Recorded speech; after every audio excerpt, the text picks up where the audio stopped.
in. I'm going to talk about the hiddenness of God tonight.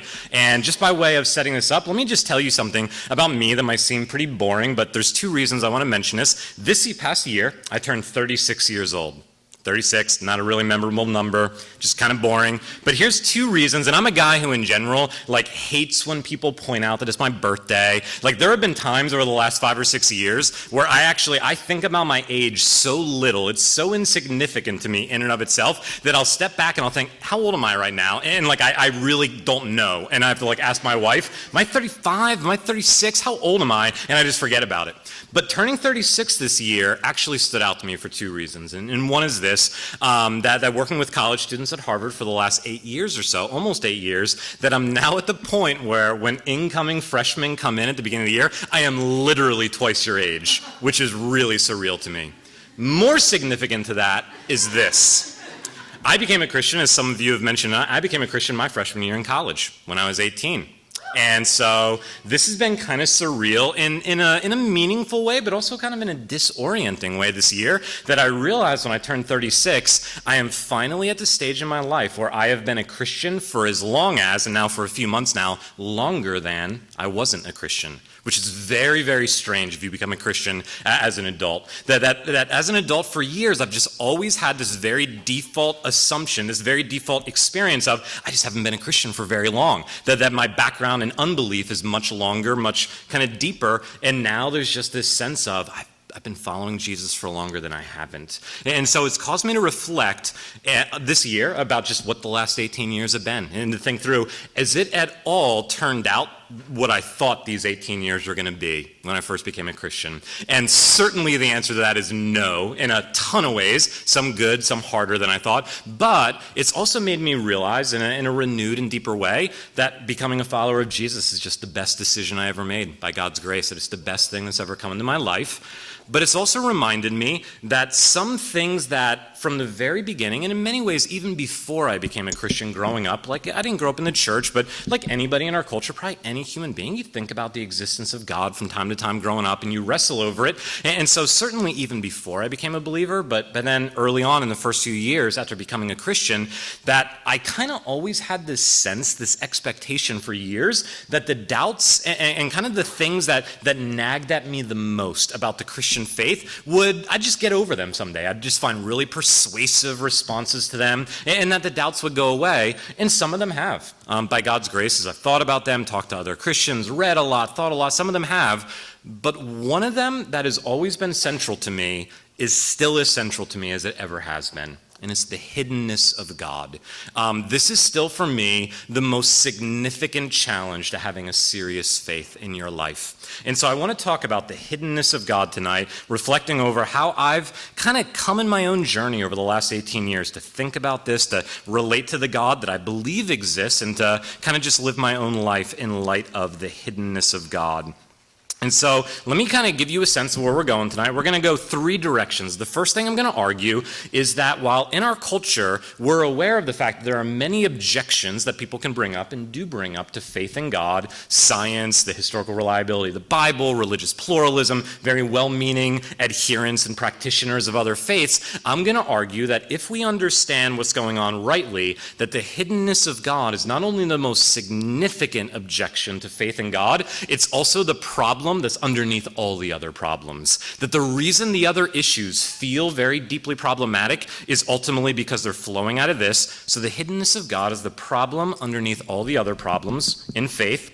The second thing we're going to do is we're going to talk about what does this hiddenness of God even mean? We're going to try to move past the vagueness, the fuzziness of it, and I want to define what I think we should mean when we say that God is hidden, give a shape to it. And then the third and final thing we're going to do is we're going to move towards a solution. How should Christians think about the hiddenness of God? And so to begin, let me throw down, or just pass on to you, a gauntlet that was thrown down centuries ago by a guy that probably many of you have heard of, Blaise Pascal, famous French mathematician, who some of you know was also a very devout Christian. And by the way, if what I talk about tonight, the hiddenness of God, kind of gets at you and you want to pursue it more, Pascal is the theologian and thinker par excellence in Christian history on the hiddenness of God. He talks about this more, and he talks about this better and more wisely than anyone else in history, in my perspective. And in his Pensées, which I think is French for like thoughts, reflections, he gets into this a lot. And in his Pensées, he says this, twofold claim, twofold gauntlet thrown down. Any religion that denies that God is hidden is not true.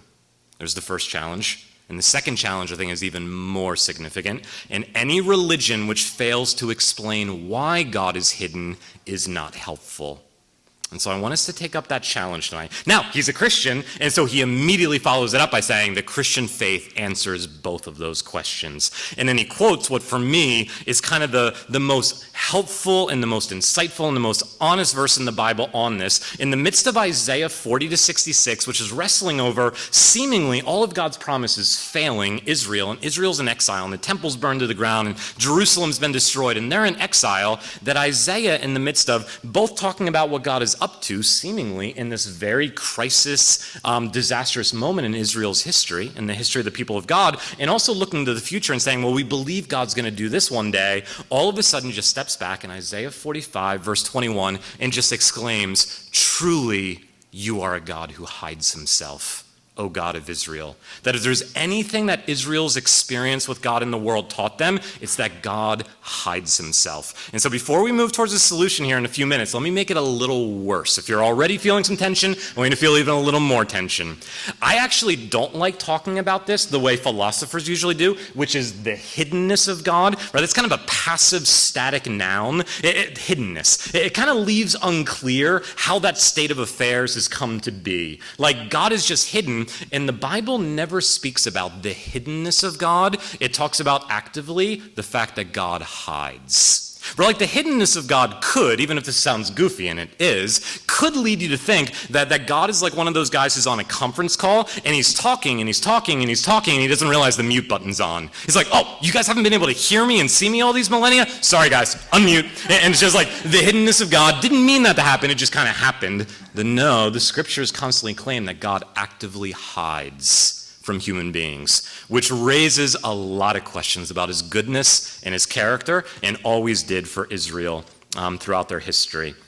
And so Pascal understands that this is central. And so let's get into our first kind of direction, that this is the problem underneath all the problems. And again, I've already mentioned it, but at the end of the day, if you've ever wrestled with or talked to a non-Christian friend, or if you're not a Christian tonight and you've wrestled with this, that when somebody says, you know what, the claims of modern science just make it so obvious that you can't believe in God, like there are definitely things that, depending on how you understand the claims of faith, that modern science might have some dissonance, there might be some challenges there, but I think most people understand that at the end of the day, there's nothing that science has shown that necessarily in any definitive way makes faith in God impossible. And other things too, like the fact that people are well-meaning in other religions, people are very well-meaning in lots of areas of life where they're wrong. Like there's nothing insurmountable about these objections, but the reason they feel difficult, and they should, is because there's something underneath them. And let me give you an illustration here. Imagine if, and for those of you who grew up in the church and grew up in faith, this should especially be something that you feel, but anyone who thinks about this should.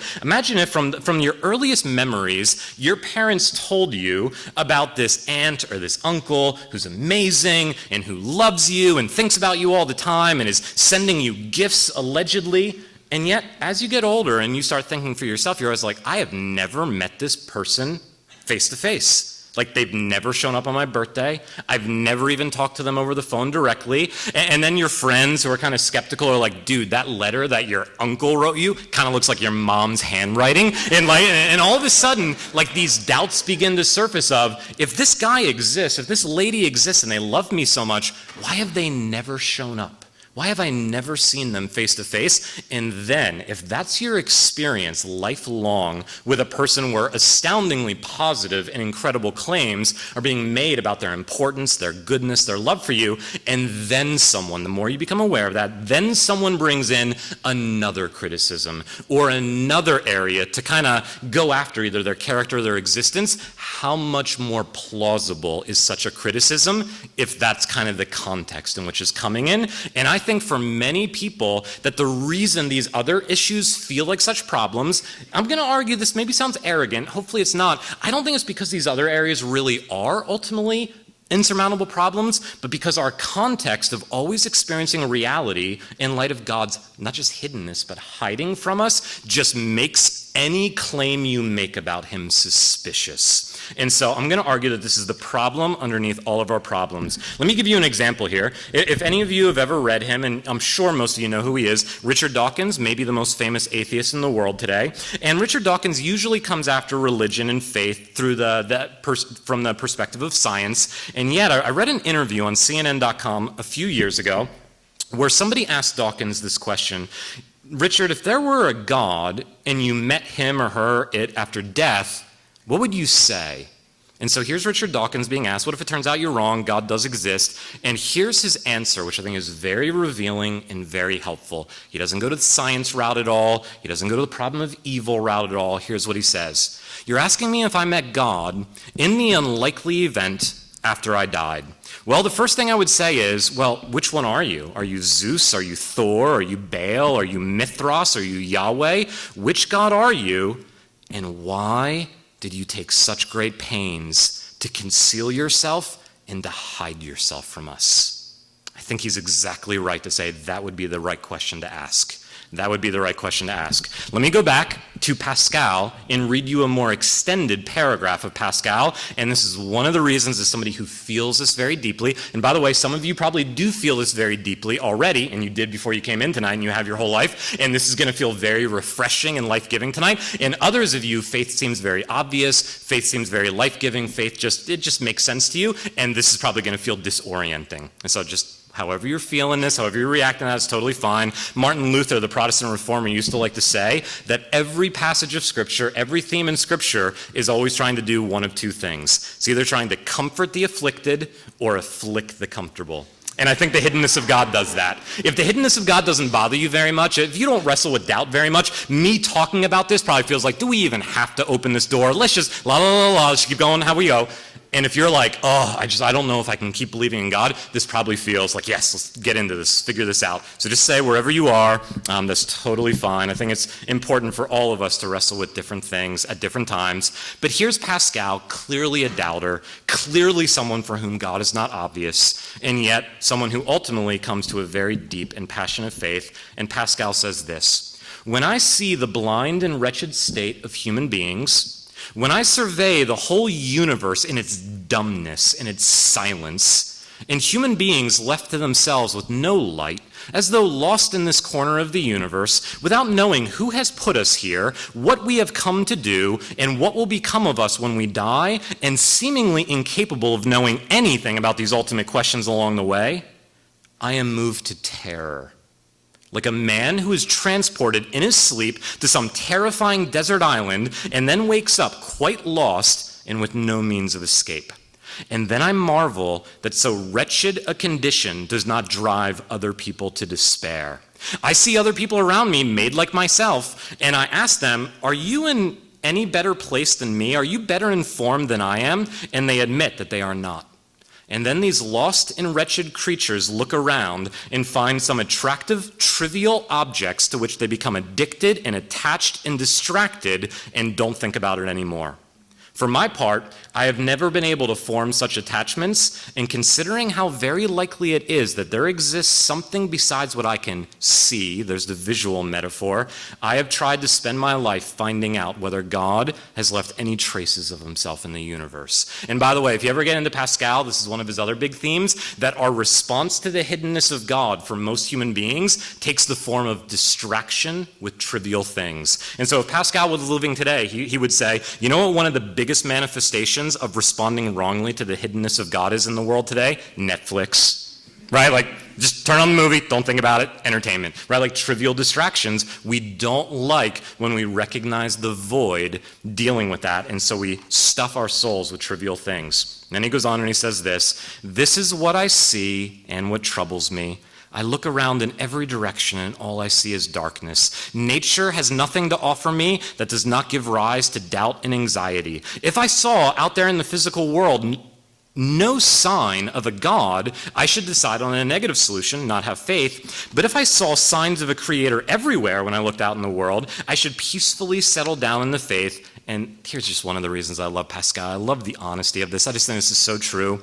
But rather, seeing too much to deny, but not enough to affirm, I am in a pitiful state, where I have wished 100 times over that, if there is a God underneath nature, supporting nature, that she, the world, nature, should unequivocally, just undeniably proclaim him, and that, if the signs in nature are deceptive and there is no God underneath it, that they should be completely erased, that nature should say either everything or nothing, so that I and others could see what course we ought to follow in life. Instead of that, in the state in which I am, not knowing what I am nor what I ought to do as a human being, I know neither my condition nor my duty. What am I supposed to do with my life, with my existence? My whole heart strains to know what the true good is in order to pursue it. No price would be too high to pay to come to certainty here. And I just echo with Pascal so deeply here in these things. And so hopefully, if this disturbs you, good. I think Christians should be disturbed by this. But hopefully it at least seems tenable, it at least seems plausible to you that this is not only a problem, it's the problem underneath all the other problems. That if God would show himself to us, most of our other objections would dissipate. So let's talk, second thing, what do we mean when we say that God is hidden? And I want to say three things here. The first thing, obviously, is that Christians and Jews and anybody else who talks about the hiddenness of God or that God hides in history are certainly affirming this, that God is unavailable to our empirical sensory experience in a way that is unlike almost all of our other relationships and experience of the world. That we do not hear his voice audibly, we do not see his form, that any experiences we have of him are very easily doubted, very difficult to confirm and demonstrate to others if they haven't had those experiences as well, that God is literally not seen with our eyes, not heard with our ears, not felt in any direct way empirically by our sensory experience. Obviously, we mean that. But Scripture does mean more than that as well. And so I think there's two more aspects to this. When we read in the Psalms especially, if you've ever read the Psalms, and if you've never noticed this, go back and read them sometime and look especially for this theme. The Psalms talk dozens, even hundreds of times about God's hiddenness. How long, O Lord? How much longer are you going to hide from me? Why in times of trouble are you so far off and hidden? Why can we not see you? The Psalms talk about this all the time, and the Psalms never mean, the Old Testament never means just in an abstract way that God is unavailable to our sensory experience. They mean more than that, that if you were here and you were good, my life should not be the way it is right now. The world should not be the way it is right now. The hiddenness of God ultimately has a bigger sense of the brokenness, the not the way it's supposed to be-ness of the universe is ultimately about the hiddenness of God. That, so to speak, God seems like an absentee landlord, that he created the world, he has responsibilities to run it well, to steward it well, to shepherd it well,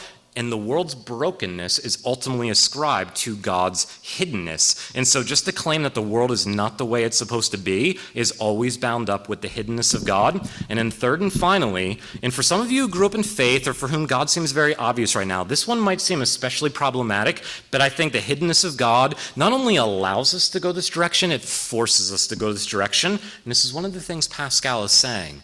That in a world where God is hidden, where nature neither says nothing nor everything, where the signs are not empty, but they're also not overwhelming, that the hiddenness of God means this, that whatever else you think about a human being who looks at the evidence, who hears the arguments, who hears the claims that religious people makes, and ultimately says, yeah, I don't think so, that you cannot simply explain that away as irrationality. You cannot explain unbelief away as, well, we're just smarter than non-religious people. They're just kind of dumber compared to us. But that's not what unbelief is about. And so one of the things the hiddenness of God does, if you're wondering what's the so what, we'll get to some of that at the end, but one of the things the hiddenness of God means is we should have so much patience with those who doubt. We should have so much patience for those who don't see it right now. We should have so much patience for those for whom faith just seems like it's going against every grain in the universe. That the hiddenness of God means that unbelief is not finally about irrationality or low IQ. Okay, so talk about the hiddenness of God. Let me give you, so it seems concrete and tangible. Let me give you, and by the way, I'm going to do this for about 10 seconds, and then we'll move to our final point. I hope this doesn't seem trite or goofy. I honestly don't mean it to, but it's probably going to be a bit different. Here's a very live demonstration of what I mean by the hiddenness of God in a nutshell. And this is something that I've done literally hundreds of times in my life in various seasons. I still do this every once in a while, and it looks different ways as I get older, but here's basically what I mean. And insofar as you felt this or you kind of get it right now, I want you to even kind of ask this towards God, if you believe in God right now, in a sincere way. And so just give me about 10 seconds here. God, if you exist, if there is a God who has created us and who is there in the room right now, who loves us and who wants us to know you, would you right now, not because we're trying to test you and not because we're trying to show that we're so much smarter than other people and prove you, but because we just really want to know you and we want to know if you're there and you care about us, would you in these next few moments speak or show up or do something that no rational person could deny is that you're there?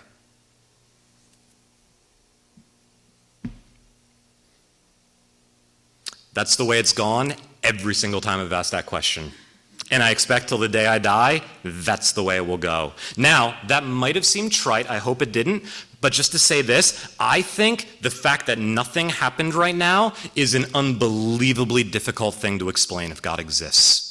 It is very difficult to say that God, if he exists, has a good reason for being silent and hidden in response to that request and the request that millions and billions of human beings throughout history have made in a similar way. I think that is the objection, and that's what we mean by the hiddenness of God. Okay, so let's transition. Let's move into what do we do with this? Because, by the way, just so you know, my goal is not that you all abandon the faith tonight, obviously, right? That's not why I'm here tonight. So just so you guys know, we are going to move towards a solution, but it is important that we feel the weightiness of this, that we not trivialize how challenging and how hard it is. I think that we owe it to the integrity of our faith to take this seriously.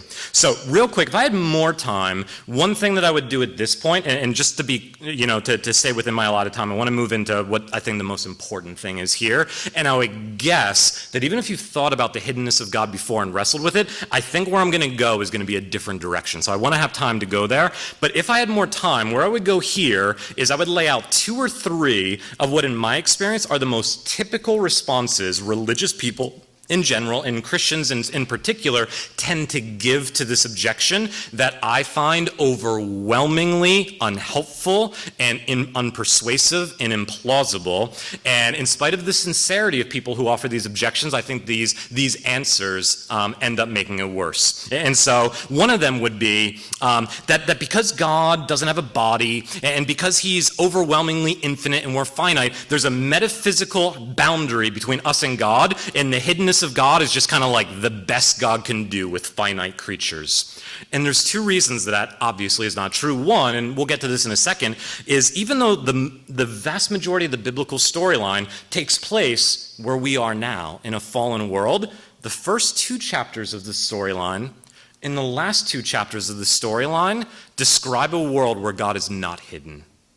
Describe a world where God does speak directly and people hear him directly. A world where he, however you understand this, metaphorically, literally, walks around the garden and is seen. And if you remember this, in Revelation 21 and 22, I saw new heavens and a new earth. All the old stuff had gone away. Tears, death, sin is all gone. And the climax of that vision is, and then they will see his face. That the hiddenness of God will not be part of the future.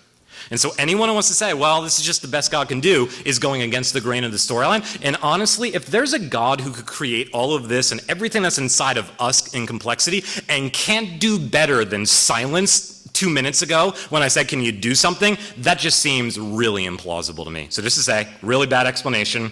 Another explanation is this, that for us to grow, to become what God wants us to be as human beings, as kind of a means to an end, God puts us through the torment, the perplexity, the doubt of this, so that we don't kind of so easily and so cheaply come to faith that we just don't kind of grow. And so this is the explanation that I like to describe as this is what my dad did, and probably what a lot of dads do, probably what I do with my kids sometimes. When you come home from the playground, you got like a skinned knee and kind of, if somebody mistreated you or you lost a game and you're just looking for sympathy, and your dad tells you, buck up, it builds character.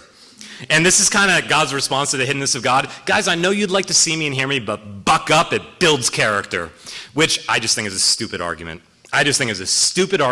Calls into question God's goodness, and in my own life, and I think in most people's lives, the hiddenness of God doesn't seem all that productive and all that helpful. And so I think that's a terrible answer. Last one, really quick, and I would spend a lot more time on these if I could. This one is the most plausible, and it's not so much that I think it's wrong, as much as I think it is incomplete, and insofar as it becomes the complete answer that we give to the hiddenness of God, I think it becomes seriously distorted because it fails to say the main thing, which is where I'm going to go for my last few minutes here in a second, which is, well, it's sin, dummy, right? Like, we sinned and God is holy, and so we can't see him anymore. Think of all the passages. No human being can see his face and live. And so it's as easy as, well, if we hadn't sinned, then we would see him, and when we're not sinning anymore, we will see him one day.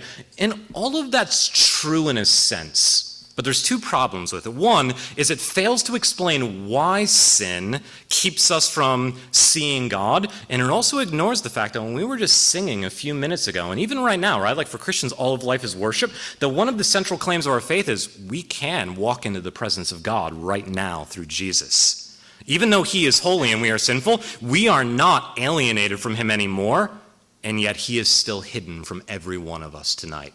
And so just saying we're sinful, he's holy, doesn't get to the heart of what's going on here. And also, I think for most of us, evokes categories that we think about that are going the wrong direction. So here's what I think the solution is, right? You guys ready for this? Kind of on tiptoe now, right? You want to hear now, okay? Here's what I think the solution is. And I'm going to go at it by this category.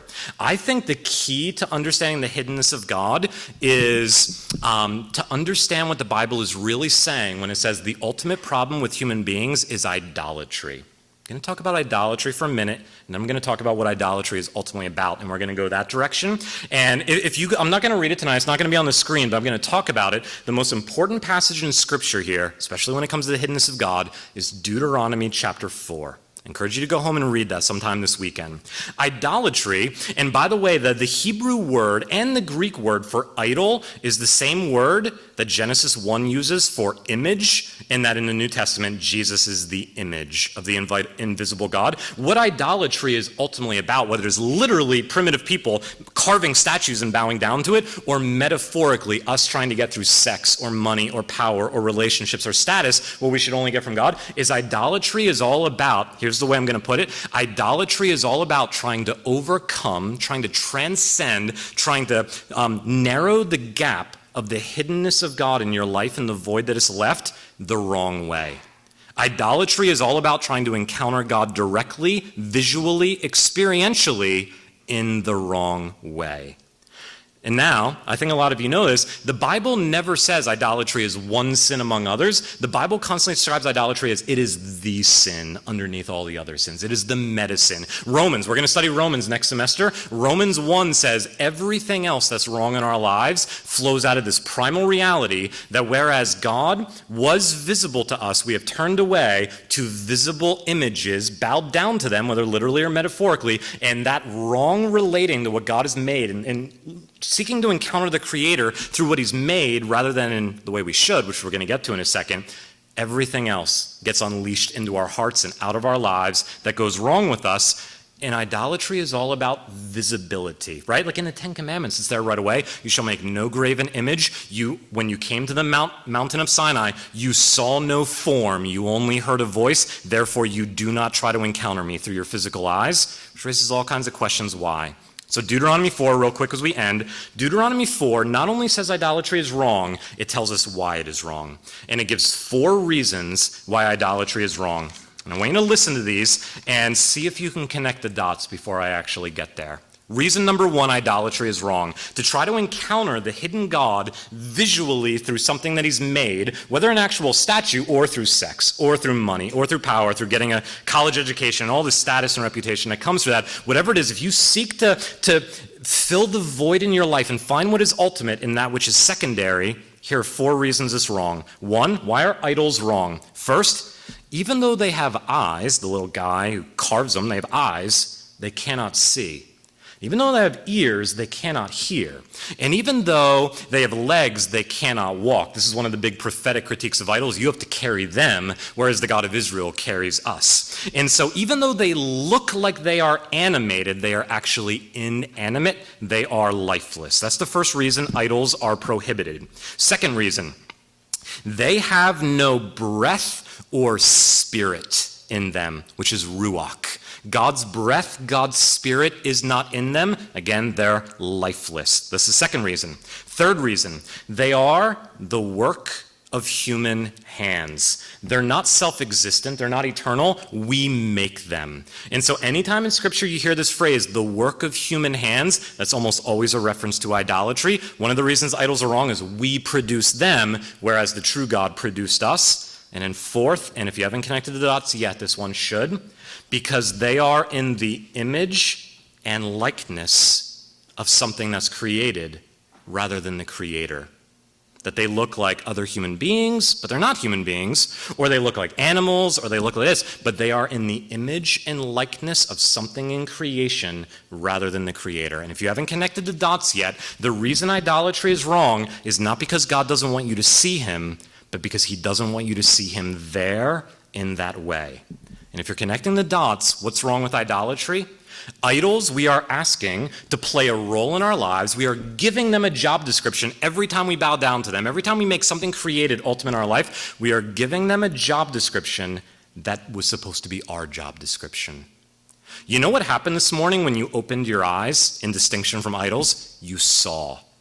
You know what happened when the first time a sound came into your ears? You heard. You know what happened when you put one leg down? You walked. You know what happened the first time you took a breath? Oxygen came in and you breathed. And you know what happened when God created human beings, according to Genesis 1 and 2? And by the way, Irenaeus, the early church father, loves to point this out. In Genesis 1 and 2, God creates almost everything how? By speaking. He speaks and is created. Only one thing in creation, and again, you can take this metaphorically, take it literally, that's not my point tonight, but however you take it, in Genesis 2, there's only one thing in creation that God makes, but not by speaking, and it's us. Remember how it happens? He takes the clay, he takes the dust with his hands, and he forms us with his hands. What are human beings uniquely in the universe, according to the creation story? We are, alone in the universe, the work of God's hands, whereas idols are the work of human hands. Human beings are the work, not of God speaking, but of his hands. And what does Genesis 1 and then the rest of the scripture constantly affirm? What is a human being? Not the image and likeness of something in creation, but the image and likeness of the creator of the universe. And that language, just like idol, Genesis 1, image and likeness, that's visibility language. That's a perception category. What is Genesis 1 and 2 saying? When God created the world, before human beings screwed it up, before sin, yeah, that's all there. But where was the God who is now hidden seen when he created the world? In Genesis 1, and the rest of the Bible does not lead us to think we literally saw him with our eyes. It leads us to think he was seen in the faces of human beings. That human beings are the mirrors. Human beings are where the invisible God is seen. That, so to speak, human beings were always going to encounter God indirectly through one another. And so where do we go with this? And I want to go a couple of directions here at the very end. And by the way, because I don't have a lot of time here, I'll just say this so that for those of you who are interested, pursue it. C.S. Lewis, a lot of you probably love him. I do too. I've enjoyed and profited from and learned so much from C.S. Lewis over the years. Mere Christianity is great. Great Divorce is great. Lots of great stuff. My favorite book by Lewis by far, and the one that has been most significant to me as I get older, a lot of Christians don't know about it. It's a hard book to read. It's kind of a novel, and it's also just very philosophical. But if you want to pursue this more, one of the great contemporary Christian responses to the hiddenness of God is Lewis's book, Till We Have Faces. And Lewis says this at the very end of the book. I'm going to ruin the ending of the book for you, but you should still read it. He says this: the whole book is about the hiddenness of God, or to use another metaphor, the silence of God. Why are the heavens silent? Why did the gods not speak to us? And at the end of the book, the main character has finally learned, how can we see God face to face till we have faces? You know whose face is the problem here?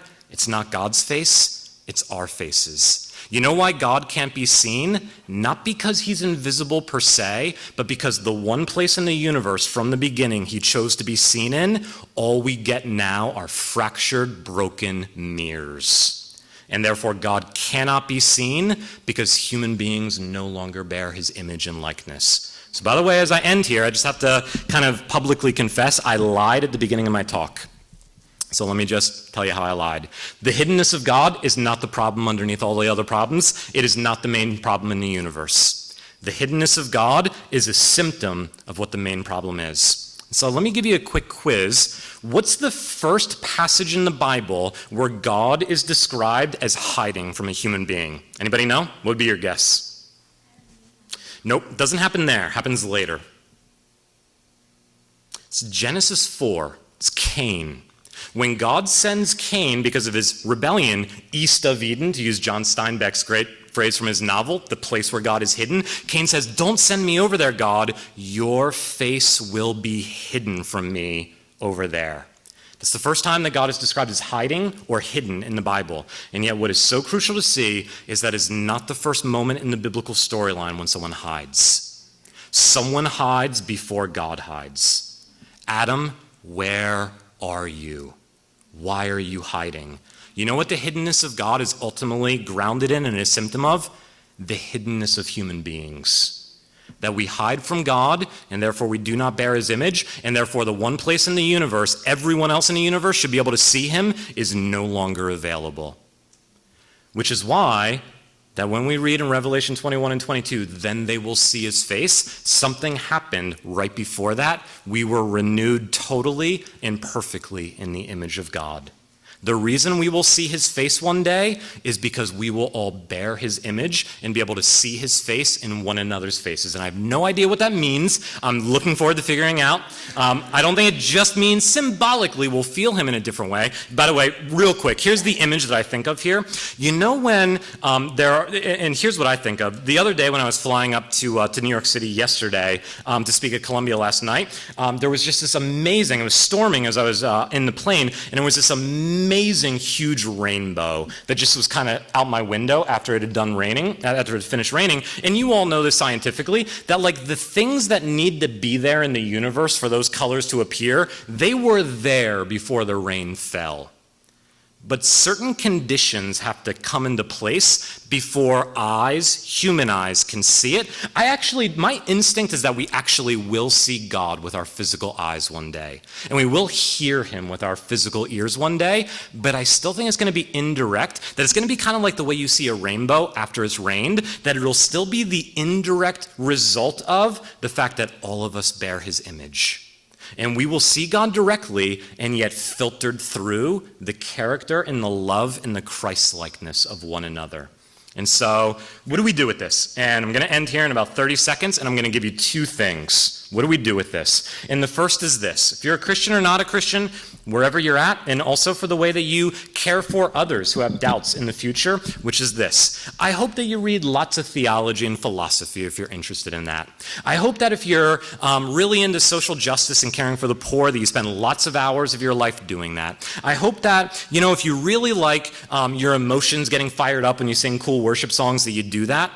But if any of those avenues are where you are going to overcome the hiddenness of God, expecting your doubts to go away and expecting unbelievable, undeniable proof that God exists, let me just tell you right now, at 36 years old and 18 years, as a Christian, 18 years not, saying this, God will hide from you there if that's where you look for him. God will hide from you there if that's where you look for him. Certainly, if you try to sleep around with a bunch of girls, a bunch of guys, try to get a really good GPA, good salary, good status afterwards, and you're like, you know what, that's going to vindicate my life. That's going to be what fills the void. God will hide from you there.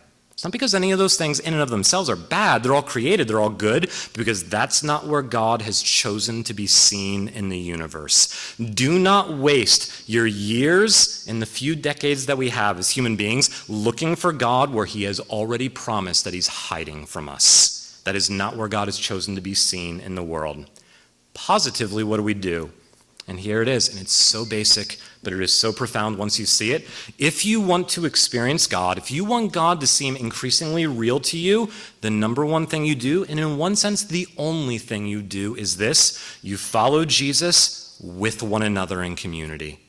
Where God is seen is in the face of other human beings who are being restored in the image of God as they follow Jesus. Yes, we're all still fractured mirrors. There's always a great incompleteness here. No matter how faithful we are, no matter how loving, no matter how zealous we are, we will always be profoundly unsatisfied with what we can experience of God in this life. But the one place where the hiddenness of God can begin to be evaporated, can begin to be overcome, is in community with other followers of Jesus, and who not just talk a good game, not just believe the right things, but actually look like the God who made himself known in Jesus through the way they live. The way that we can see God now, definitely imperfectly, not all that impressively in some ways compared to what is coming, is in the faces of one another.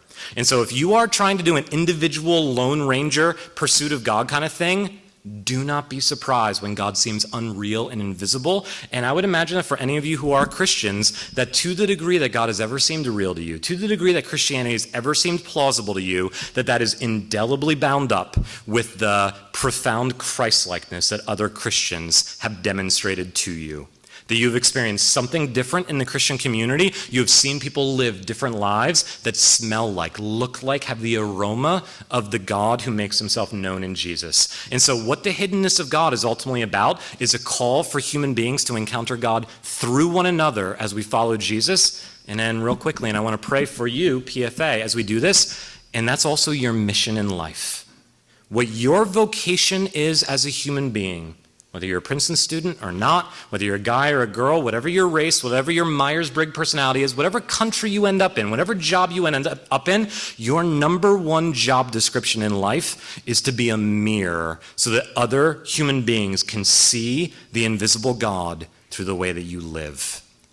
And that is a daunting task that we need much grace for, we need one another for. But I'll tell you this, when life gets hard, life seems meaningless, suffering comes, it is incredible how much meaning and purpose there is when you realize that the reason you exist is to be the way, the means, the instrument through which the invisible God can be seen by other human beings. That is why we are here, body of Christ.